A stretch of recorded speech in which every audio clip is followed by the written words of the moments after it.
Гран-при за сольный номер «Тым-тым», 7 первых мест, специальный приз за внедрение народного танца в молодежную среду и премия за вклад в развитие народного творчества. С таким багажом наград вернулись с международного фестиваля многожанрового искусства участники крымско-татарского ансамбля «Фидан».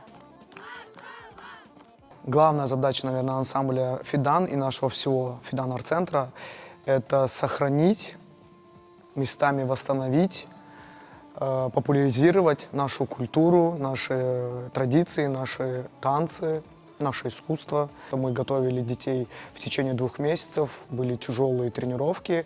Ради этого стоило было помучиться, потому что результат дал о себе знать. В конкурсе приняли участие 120 ансамблей, представляющих разные народы и культуры. Крым представили 54 участника из 4 филиалов ансамбля «Фидан».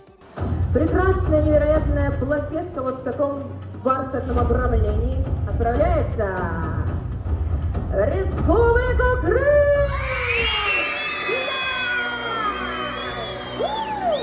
Ваша премия за вклад в развитие крымско-татарского народного танца!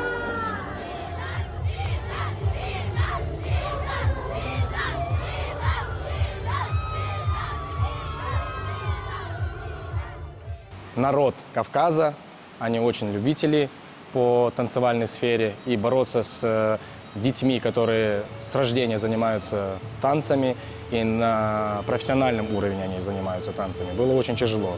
Но несмотря ни на что, мы забрали и первые места, гран-при, и специальный приз за сохранность культуры и за сохранность национального танца. Участники из Крыма покорили жюри разнообразием номеров и удивили яркими постановками. Наша гордость — танец, который был на этом фестивале один-единственный мужской номер. Это станцевали наши мальчики, танец «Егитлер».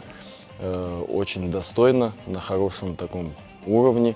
И жюри тоже это оценили, подметили, что за все время проведения фестиваля был только один-единственный мужской танец.